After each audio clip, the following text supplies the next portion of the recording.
Rain lashed against the cracked pavement as Clara Hayes stumbled through the empty alley, her expensive heels clicking unevenly on the wet ground. The night was supposed to end differently. A charity gala, another speech about success, another performance of confidence and control. But life had other plans. Her car had broken down just a few streets away, the driver gone to fetch help, when a group of men appeared out of the shadows. Their voices, thick with mockery and greed, still echoed in her ears. "Nice watch, lady. Must be worth more than my rent." She'd tried to run, clutching her bag close, but her heel had snapped, sending her tumbling to the ground. A sharp pain tore through her ankle. Now she limped forward, breath ragged, heart pounding in her chest. "Please, don't hurt me," she whispered to no one, more out of fear than hope. I can't walk." Her voice cracked as she pressed her back against the cold wall of the alley. The streetlight above flickered weakly, casting long shadows that seemed to move closer with each beat of her heart.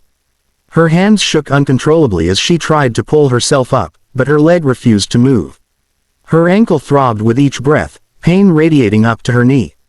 She clenched her jaw. She was Clara Hayes, the youngest female CEO in the city, the woman who had built an empire from scratch, who fired men twice her age without blinking. She wasn't supposed to be here. She wasn't supposed to feel helpless. But fear didn't care about titles. Just as her strength began to give way, a sound cut through the rain, footsteps. Heavy, steady, unhurried. She froze, her pulse racing faster. Someone was coming. She pressed her hand against her bag, ready to swing it if she had to, though the weight of it was nothing compared to her fear. The footsteps grew closer until a shadow fell across her. She looked up, eyes wide, expecting another threat. Instead, she saw a man, tall, broad-shouldered, wearing a soaked gray jacket and holding an umbrella that had seen better days. His dark hair clung to his forehead, rain dripping from his jawline.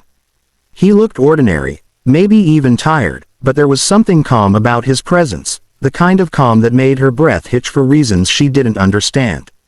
"Hey," he said gently, crouching down so she could see his face. "Easy now, I'm not going to hurt you."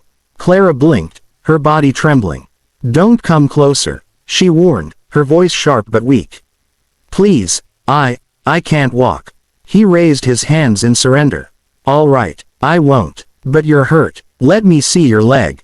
"I said don't," she began, but her voice faltered as another wave of pain shot through her ankle.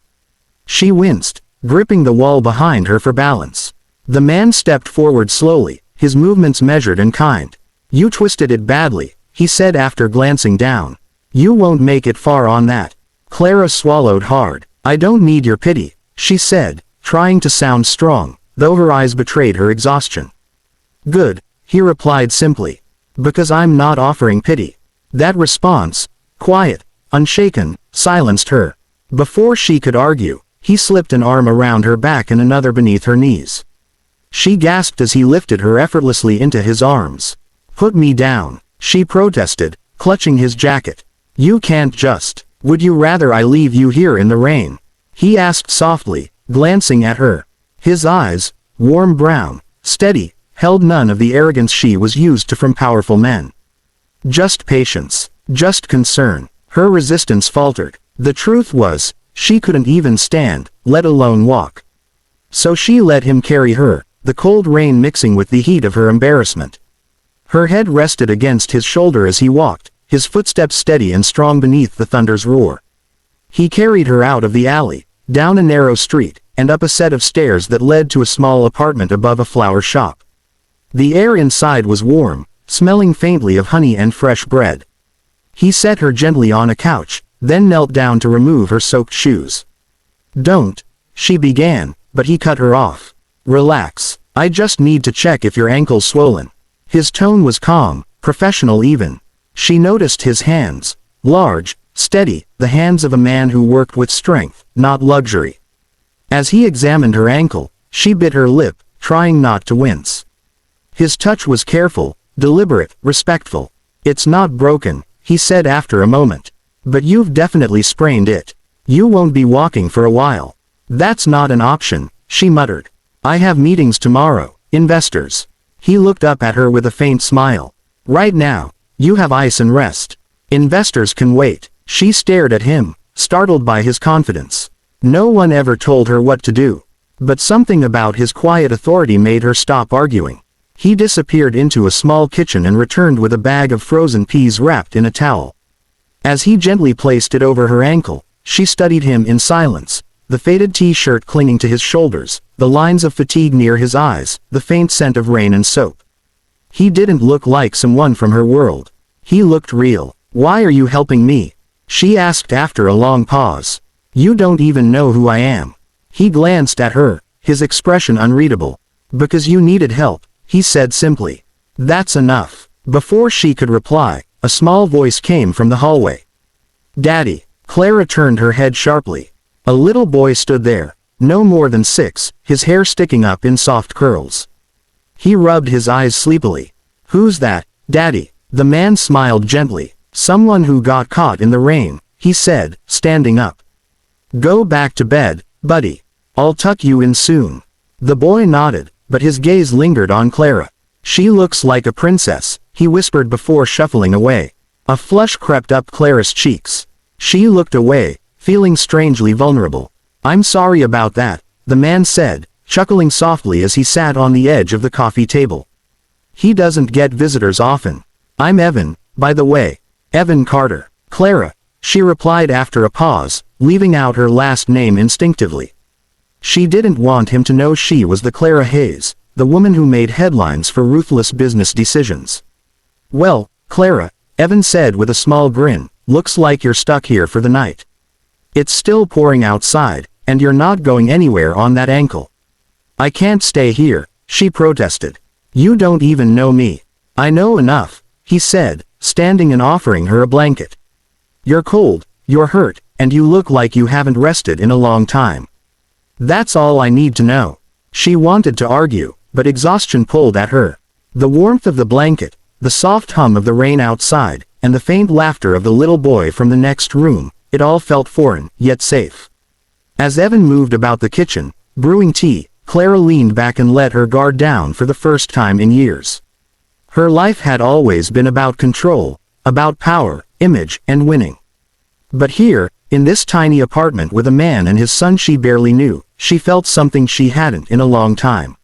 She felt seen. When Evan returned with 2 cups of tea, she met his gaze quietly. "Thank you," she murmured.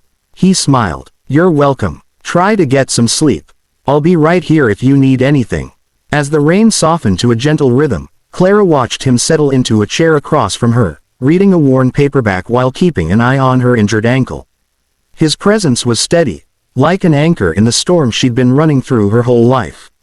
And though she didn't know it yet, that night, the night she fell from her pedestal and landed in the arms of a stranger, would become the night she learned what strength truly meant. Not the kind that ruled boardrooms, but the kind that carried others through the rain. She closed her eyes, listening to the sound of his quiet breathing and the storm outside. For the first time in years, Clara Hayes, the woman who had everything but peace, finally drifted into sleep feeling safe. And Evan Carter, the single dad who had long stopped believing life could surprise him, didn't know that his world was about to change, too. Morning sunlight streamed softly through the curtains, painting golden lines across the small apartment. The smell of coffee filled the air, mixing with the faint scent of freshly baked bread. When Clara opened her eyes, she found herself wrapped in a warm blanket, her injured ankle propped on a cushion. For a moment, she didn't remember where she was. Then her gaze drifted to the man standing by the kitchen counter, humming quietly while flipping pancakes. Evan. It had been a long time since she had woken up to a sound that wasn't her phone ringing or her assistant knocking on her door. The last thing she remembered was falling asleep in his living room, the sound of the rain outside lulling her into rare, dreamless peace. When he turned and noticed her awake, he smiled. "Morning. You slept for almost 12 hours. I was beginning to think you were in a coma." She blinked, trying to sit up, grimacing at the dull ache in her ankle. "I don't sleep much. I must have been tired. I figured," he said, pouring syrup over a plate of pancakes. "You've got that look, the kind of exhaustion that coffee can't fix." Clara raised a brow. "You psychoanalyze all your guests, or am I just special?" He chuckled, walking over with 2 plates. "Just you. I don't usually find strangers in alleys during thunderstorms. She wanted to smile, but instead she glanced down at her ankle. It's better, she murmured. I should go. I've already taken too much of your time. Evan sat across from her, shaking his head. You can barely walk. My son will be late for school, but after that, I'll take you to a clinic. I'll call my driver. He gave her a look that almost made her feel foolish. Your phone's still drying on the counter. It was soaked. Oh, she stared at her hands, suddenly very aware of how misplaced she felt here, a powerful woman sitting in a small kitchen that smelled like butter and hope. She wasn't used to this kind of world. Just then, tiny footsteps pattered across the floor. The little boy from last night appeared, holding a worn toy truck. Daddy, can she have breakfast with us? Evan ruffled his son's hair. Of course she can. Go wash your hands first. Clara smiled faintly as the boy ran off, his laughter echoing through the hallway. He's adorable, she said softly. Thanks. He's my whole world, Evan replied. It's just the two of us. His mom passed away a few years ago. I'm sorry, she whispered. He shrugged gently. Life doesn't always go the way we plan, but we make the best of what's left. Something about his tone hit her chest like a soft ache. Clara looked at him. Really looked at him. The tired eyes, the lines near his mouth, the quiet steadiness. He wasn't rich, but there was something in him that no amount of money could buy. Peace. The boy came back, hands dripping with water. Daddy, I made a mess. Evan laughed and handed him a towel, and Clara found herself smiling again. It felt strange, unfamiliar, like an emotion she hadn't allowed herself in years. She stayed longer than she planned. One day